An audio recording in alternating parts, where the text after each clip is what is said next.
Bonjour à toutes et bonjour à tous, bienvenue sur ma chaîne Domi Univers Crypto. Nous sommes le mardi 17 octobre 2023. J'espère que vous allez bien, que vous allez bien commencer la journée et bien la terminer aussi, évidemment, c'est important. Et nous, comme tous les jours, on va faire le tour de l'actualité. Je vous donne un maximum d'informations en un minimum de temps. Si vous m'écoutez tous les matins, vous serez au courant de tout ce qui se passe dans notre écosystème et le plus tôt possible, évidemment. Ce qui nous permet d'avancer, ce qui nous permet de se situer correctement dans notre univers. Et on va parler de Poutine, de Biden, on va parler de la Rifting de BlackRock, Cathie Wood, on va parler de Binance, de failles de sécurité aussi, comme d'habitude, Doobit, et puis au fil de NFT, une seconde, voilà, en tout cas, de petit problème de contrefaçon, on le sait depuis longtemps. Allez, guerre en Ukraine. Malheureusement, la guerre en Ukraine, toujours là, on s'était dit au début, oui, ça va pas durer longtemps, les Russes, ils vont se faire écrouler tout de suite, enfin, j'ai entendu toutes les conneries de la planète là-dessus, encore une fois, et donc on en est toujours là, une guerre, malheureusement, quand ça commence, on sait jamais quand ça s'arrête, mes amis, malheureusement. On a une pensée pour tous les gens qui souffrent, je le dis depuis le début de cette guerre, et je le ferai tous les matins, et maintenant, malheureusement, on a Hamas, Israël, gros problème avec le Hamas, évidemment, on l'aura bien compris, et puis avec des terroristes qui ont massacré, tué des gens qui n'avaient rien à voir avec une guerre. Et donc c'est un petit peu dramatique. Et tout ça, ça continue. On a eu malheureusement, nous, un attentat à Arras où on a tué un professeur, puisque des fêlés se mettent à trouver qu'ils ont sûrement des choses à faire dans leur vie qui sont plus intéressantes que je sais pas, que d'aller jouer au football, au rugby, ou simplement, vous savez, quand on était jeune, nous on se disait une chose, on a connu 68, moi j'étais gamin, tout ça, mais bon, on a connu ça, et puis après, le mot d'ordre qui circulait à longueur de temps, c'était faites l'amour, pas la guerre, faites l'amour, pas la guerre. Il y en a qui devront en prendre de la graine, je pense, faites l'amour, pas la guerre, les amis. Voilà, en tout cas, c'est terrible, donc nous on a eu un professeur encore de tuer, et un seul ne suffisait pas, il a fallu en tuer un autre, et je pense que si on ne fait rien, si on reste vraiment comme on le fait à longueur de temps, sans trop bouger ni quoi que ce soit, simplement en pleurant nos morts, et ça va se repasser dans quelques temps, malheureusement. Et puis à Bruxelles aussi, Bruxelles qui se retrouve maintenant avec les attentats, il y en a un petit peu partout, il y en a en Angleterre, un peu partout, et apparemment, c'est quelqu'un qui se dit, un message vidéo de revendication a été posté sur les réseaux sociaux par un homme se présentant comme l'assaillant et se disant inspiré par l'État islamique. Faut surveiller encore tout ça, il faut vérifier aussi tout ça encore une fois, parce qu'il y a tellement de barges aussi que voilà, ça peut être aussi complètement bidon le message comme sa vidéo. En tout cas, voilà, allez, malheureusement. Tether, voilà, Tether, l'émetteur de crypto-monnaie Tether a gelé 32 adresses de portefeuille cryptographique contenant un total de 118 000 $, qui selon lui étaient liés au terrorisme et à la guerre en Israël et en Ukraine, a annoncé lundi la société. Alors, quelque part c'est bien, c'est pas bien, j'en sais rien. Moi, tout ce que je sais, c'est qu'on parle de monde de DeFi. Quand on est rentré dans la crypto-monnaie, on parlait de DeFi, de finances décentralisées, où personne ne pouvait contrôler quoi que ce soit. On s'aperçoit maintenant que tout ça c'est contrôlable, voilà, et que on peut décider à qui on donne l'argent, à qui ne donne pas l'argent. Je dis simplement juste pour régler ce problème de DeFi où pour l'instant on est quand même un peu dans le flou à cause des réglementations qui ne devraient pas exister dans la DeFi, puisque finance décentralisée. Mais voilà, le monde avance comme ça. Maintenant que ça soit contrôlé, qu'on empêche des gens de faire n'importe quoi avec l'argent, quoi que ce soit, oui, ça c'est peut-être bien, attention, je parle simplement DeFi et voilà, il faudra peut-être changer le nom un jour de finances décentralisées. Allez, calendrier économique, on a beaucoup de news évidemment à longueur de temps. Nous, ce qui va nous apporter, c'est celle qu'on va avoir le 19, donc dans 2 jours avec la Fed. Qui va nous faire Powell, qui va nous faire un petit speech, donc on écoute ça, les marchés devraient bouger un petit peu, dans les 2 jours à venir, les marchés devraient bouger un petit peu avec l'immobilier, avec tout ça, on verra bien ça, ceux qui font du long terme, vous en foutez un peu, faites attention aux news, parce qu'il y a des bonnes news, il y a des mauvaises news, il y a des fausses news aussi, donc il faut prendre tout ça avec beaucoup de recul, et faire très attention, et suivant la situation que vous avez, c'est-à-dire vous faites du court terme évidemment, que c'est très important, vous êtes trader, vous devenez trader, vous êtes trader, il faut faut vraiment, vraiment travailler là-dessus. Et si vous faites du très long terme, vous en foutez un peu, parce que dans 10 ans, effectivement, il ne se passera pas la même chose qu'aujourd'hui. On l'a bien compris, ça.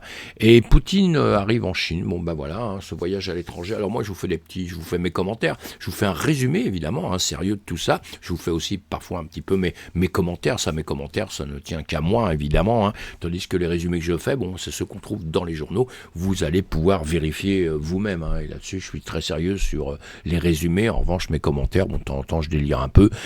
Ça, faut pas m'en vouloir, mais il faut mettre aussi, vous, ce que vous en pensez. Évidemment, on a le droit. On est en toute liberté ici, mes amis. Alors, ce voyage à l'étranger est rare pour Poutine, qui fait actuellement l'objet d'un mandat d'arrêt émis par la Cour pénale internationale pour des crimes de guerre présumés en Ukraine. Bon, crimes de guerre présumés, peut-être, j'aurais pas dû marquer présumés, peut-être. Cette visite renforce les liens étroits entre la Chine et la Russie, notamment dans le contexte de la guerre en Ukraine, où la Chine a fourni un soutien diplomatique et économique clé à la Russie pour atténuer les effets des sanctions occidentales.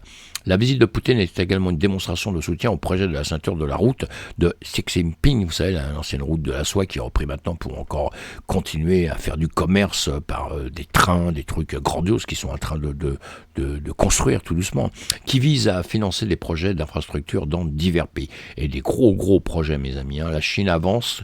Voilà. On a bloqué la Chine au 19e siècle, on a voulu les coloniser, et croyez-moi, ça nous retombe sur la gueule grave maintenant.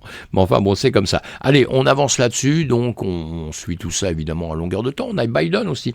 Biden, le président américain, Joe Biden, prévoit de se rendre en Israël alors que le pays intensifie son intensité contre les militants du Hamas, créant une crise humanitaire à Gaza et suscitant des craintes d'un conflit plus large avec l'Iran. Évidemment, cette visite marque un geste significatif de soutien américain à Israël après une escalade de la violence dans le sud d'Israël qui a tué un grand nombre de personnes. Biden rencontrera le premier ministre israélien Benjamin Netanyahu pour discuter de la stratégie de la guerre d'Israël et de l'acheminement de l'aide humanitaire à Gaza, ce qui est important.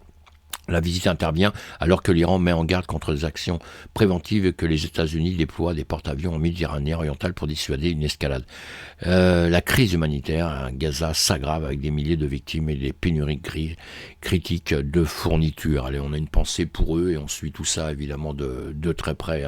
Sinon, on a Baidu pour rentrer un petit peu dans notre monde un peu plus serein, on va dire, Baidu qui s'impose, qui essaye de s'imposer, en tout cas il s'affirme avec son intelligence artificielle, pardon, je ne trouvais pas les mots, l'intelligence artificielle, et il dit que c'est aussi bon que ChatGPT, dans une revendication pour la Chine. Évidemment qu'ils avancent là-dessus, ils avancent depuis très très longtemps, et évidemment qu'on n'aime pas Baidu, on ne connaît pas Baidu ici, moi je connais très très bien en Chine, pour avoir vécu, pas vécu, mais avoir été des nombreuses fois en Chine et d'avoir travaillé là-bas, eh bien Baidu évidemment c'est quelque chose de très important, comme Google ici, donc ils sont en train de s'imposer, donc on va suivre ça de près évidemment.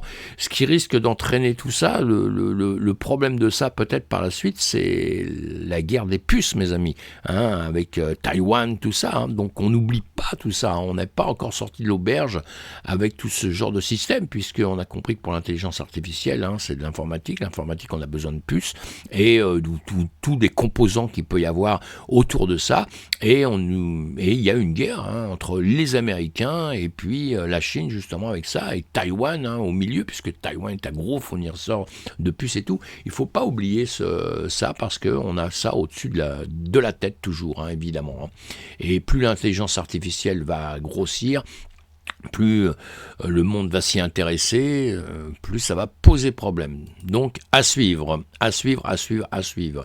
Bitcoin, alors, une fausse nouvelle sur l'approbation d'un ETF. Bitcoin a provoqué une brève flambée de 10% du Bitcoin. Prix du Bitcoin mettant en lumière les défis de réglementation et les protections des investisseurs dans l'industrie de la crypto-monnaie, évidemment.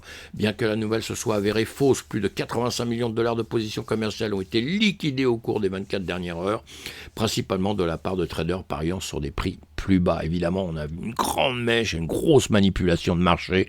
Il y en a qui en ont profité un petit peu de là, et ça a liquidé une tonne de gens. Cela soulève les questions sur la capacité du marché à intégrer l'arrivée potentielle d'un ETF Bitcoin et met en évidence les préoccupations des régulateurs concernant la protection des investisseurs dans un espace crypto non réglementé. Bon, bah ça c'est le trading, attention, hein. Quand on est là, si vous êtes dans la crypto pour du long terme, des mouvements comme ça, vous vous en foutez un petit peu. Ça monte, ça redescend, vous êtes toujours là, vous n'avez aucune action. C'est quand vous êtes trader, justement, c'est là où je dis à tous mes amis traders, faites attention. C'est pour ça qu'on doit surveiller les news, tout ça, mais on doit aussi, en même temps qu'on surveille les news, il faut voir si ce sont des bonnes news, des mauvaises news. Ça c'est très important. Il ne faut peut-être jamais aller trop vite, ou alors il faut être devant ces graphiques au bon moment avec des alertes, des choses comme ça. Il y a tout un travail qui s'apprend. C'est un travail de pro, hein, le trading. Hein. C'est pas un travail d'amateur qui va au bureau de tabac acheter un billet de loto, hein, comme je l'entends souvent. Hein. C'est pas c'est pas un pari, comme j'entends de beaucoup de gens dans la crypto. Parce qu'il démarre dans le système financier, on va dire, et on a l'impression que tout le monde s'était un peu jeté sur le trading. Pourquoi ? Parce qu'au moment où il y a eu un bull run, le trading, c'est quelque chose de facile. N'importe quel abruti au monde mettait quelque chose avec un effet de levier, il gagnait un peu d'argent. Et même malheureusement, tous ces gens-là qui se sont crus des traders sont vite revenus en arrière par la suite, et maintenant ce sont ceux qui crachent sur le trading parce qu'en se disant « Ouais, mais on perd encore plus d'argent ». Bah oui, ça s'apprend, mes amis, hein, comme tous les métiers au monde. Allez, voilà. La récente frénésie montre que toute approbation potentielle n'a pas encore été pleinement intégrée par le marché. Malgré les faux départs, de nombreuses entreprises cherchent toujours à lancer le ETF Bitcoin, en comptant aux États-Unis, avec plus de 10 candidats en attente. Hein. Donc on va attendre tout ça. Il y a Larry Fink qui a fait un petit message aussi, qui est assez sympa. Qu'est-ce qu'il nous dit ? Voilà, je vous ai mis vous avez plusieurs liens que je vais vous mettre, hein, dans la vidéo en dessous, hein, évidemment. Et le PDG de BlackRock, Larry Fink, a commenté la récente hausse du prix du Bitcoin déclenchée par une fausse information. Alors, cette information a été donnée par Cointelegraph, je crois. Hein. Cointelegraph, il me semble, je veux pas dire de bêtises, là, je veux pas accuser n'importe qui, ce serait très très embêtant, donc je le cherche devant vous. Cointelegraph, voilà, crypto-monnaie, Cointelegraph a précédemment rapporté que la Sécurité en échange commission des États-Unis avait approuvé une demande principale de gestion d'actifs BlackRock pour un fonds négocié en cours comptant Bitcoin, voilà. Hein. Après, il s'est rétracté, etc., etc. Donc, ils vont nous faire un peu, ils disent qu'ils vont être clairs là-dessus, qu'ils vont dire le pourquoi du comment ça s'est passé. En tout cas, bon, résumé de tout ça, Larry Fink, lui, dit que tout va bien, que c'est très bien, que le Bitcoin, c'est extraordinaire. Enfin, vous voyez que la vie est belle, quoi. Fink a reconnu le fort intérêt pour la crypto et a souligné que des clients du monde entier ont exprimé le besoin de s'exposer en crypto-monnaie, bien que certaines parties de la hausse aient été liées à la rumeur. Fink a estimé qu'elle avait également dû à un mouvement vers la qualité face à l'incertitude mondiale. Et il voyait la crypto jouer un rôle à cet égard. Le Bitcoin a brièvement atteint 30 000 $ avant de corriger suite à la fausse information. Alors, il faut faire très attention à toutes les news qu'on a. Parce que tous les gens qui vont rentrer dans la crypto, style BlackRock, attention, on connaît BlackRock, hein, très puissant, eh bien, eux, évidemment, à partir du moment où ils décident de rentrer quelque part, ils vont dire que c'est bien. Ils vont jamais dire le contraire. Parce que eux, leur intérêt, c'est quoi ? C'est que les gens deviennent FOMO, que les gens, justement, rentrent un maximum dedans, que ça monte à partir du moment où ils en ont acheté. Et eux, ils en ont déjà acheté, attention. Et pour pouvoir quoi ? Pour pouvoir vendre à un moment donné où c'est très haut. Vous n'oublierez jamais ça, on en parle ensemble dans le trading, c'est très important à comprendre. Celui qui n'a pas compris ça, eh bien il va perdre de l'argent dans quelques mois. Ça c'est clair, parce que c'est pas le tout de rentrer maintenant, il faut vendre à un moment donné. Si vous ne vendez pas, vous perdez des sous. C'est le trading, c'est la finance, c'est comme ça depuis très très longtemps, mes amis. Allez, on voit tout ça ensemble, et sinon je continue d'avancer. Hein. Donc il nous a fait des petites annonces là sympas en disant que tout allait bien, qu'il était très heureux dans la crypto. Donc on va voir ça tout de suite, un petit peu le BTC, comment il se comporte, et après je reviens sur 2-3 petites annonces. Un BTC à 28 165, c'est pas mal. Hein. Un ETH à 1586, en revanche, lui, je le trouve pas terrible. Hein. Bon, allez, on avance sur tout le marché pour voir un petit peu comment ça se passe. Carte thermique des coins crypto dans la journée là, c'est plutôt rouge. Hein. C'est hors BTC ça. Hein. Hors BTC, on a plutôt un marché qui est un peu rouge. Pourquoi? Parce qu'il a monté, il est redescendu d'un seul coup, vous l'avez bien compris, avec une fausse news. Donc, comme quoi, les fausses news, ça peut vous entraîner à votre perte, parce qu'il y a des gens qui ont rentré beaucoup d'argent au moment où il est remonté. Vous voyez, on le voit bien, Bitcoin, Ethereum, l'Ethereum normalement qui suit le BTC, évidemment, comme d'habitude, tous les altcoins suivent le BTC. Et lui, vous voyez bien que dans des mouvements comme ça, où on a eu ce grand mouvement, il y a des gens qui sont venus acheter ici à 29 000, parce qu'ils ont cru que ça y est, on était parti dans la lune, et automatiquement, c'est déjà redescendu. Donc on a déjà des gens là d'entrée, tout de suite, qui perdent combien? Qui perdent du 5-6%. Voilà, c'est tout. Déjà, il faut bien comprendre ceci pour pouvoir avancer dans la finance, évidemment. Et donc allez, les marchés, sinon, si on regarde l'ensemble des marchés qui vont redémarrer aujourd'hui, mardi, hier, S&P 500, plutôt bougie verte. On a le Nasdaq bougie verte hier, et puis voilà, on suit le reste. Le pétrole, bon lui, petite bougie rouge plutôt hier, et puis l'or pareil, bougie rouge hier. Alors on va voir comment ça va se démarrer dans la journée. Le BTC, encore une fois, je vous fais voir ça rapidement, très rapidement, parce qu'on vous fait d'autres vidéos pour ça. On va voir un petit peu comment... Hop là, allez, vous allez voir, ça va s'arranger tout de suite, ça. Voilà, ici vous voyez qu'on monte, on l'a déjà vu hier, on est en bougie de 12 heures là. Ici on a fait, vous voyez, cette voilà, grande bougie. Donc on est monté. Qu'est-ce qu'on est venu faire? Eh bien on est venu récupérer plein de liquidations qu'on avait ici. Hier je vous avais dit une chose aussi, qu'on pouvait venir chercher par ici. Je tiens toujours le même discours, évidemment, et on peut venir chercher par ici 32 000 à peu près, vous voyez. Au-dessus de ça, c'est-à-dire qu'il faut passer les 32 000, mais il faut surtout passer encore une fois cette parallèle qui grimpe là, parce qu'on peut venir toucher ici, même vous voyez, on a 33 000, 35 000 ici. Si on suit cette parallèle, on peut redescendre encore par ici, mais déjà les 32 000, comme je dis tout le temps depuis X temps, il faut passer les 32 000 déjà pour avoir un espoir d'aller plus haut déjà, donc on les a pas encore passés pour l'instant. C'est un peu de la littérature, c'est du travail de trader et le travail de marché, où on va prendre des liquidations pour une raison ou pour une autre. Il y a toujours des raisons pour que le marché d'un seul coup bouge un tout petit peu, mais ça ne change pas la vie sur l'avenir. Maintenant, on a compris aussi une chose, c'est que dès que les ETF vont s'enclencher, normalement, ça devrait un peu exploser, puisque là, on a eu l'exemple, vous voyez, fausse news, boum, ça monte pour redescendre, parce qu'après, c'est contredit, évidemment. Après, on vous dit, ah bah non, c'est dommage, tu viens de perdre de l'argent, quoi. Mais bon, en gros, c'est ça.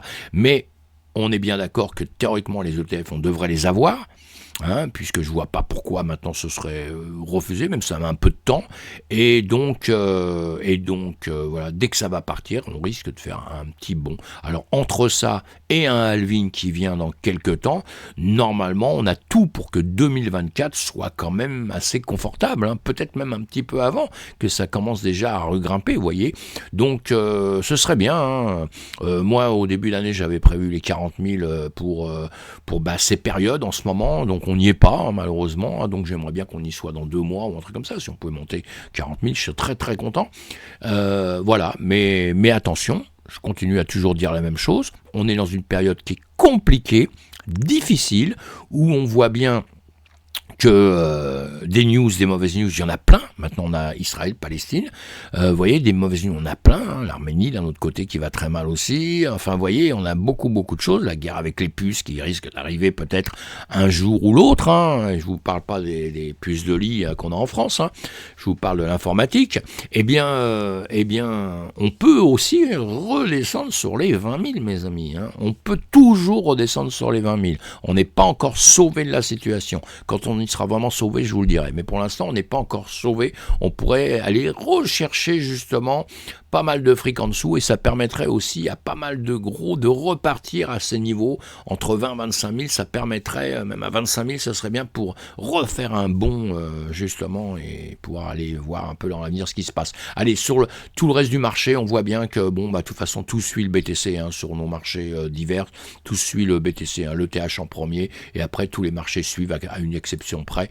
On voit tout ça ensemble. Et sinon, Cathy Wood, qu'est-ce qu'elle nous dit? La dirigeante du gestionnaire d'actifs Arkner Invest a exprimé sa conviction que Gary Gensler, le président de la Sécurité en Échange Commission, la SEC est le principal obstacle à l'approbation des ETF, spot proposés plutôt que l'agence elle-même. Selon Wood, les employés de la SEC semblent bien informés et compréhensifs en ce qui concerne le Bitcoin, mais une déconnexion apparaît avec Gensler. Ouais, évidemment, on est entièrement d'accord là. Elle a évoqué cette question lors d'une interview avec le podcasteuse Nathalie Brunel. Wood est actuellement en lice pour l'ETF ARK 21 Char Bitcoin de son entreprise, ayant déposé une nouvelle demande cette année après que 2 tentatives précédentes ont été rejetées.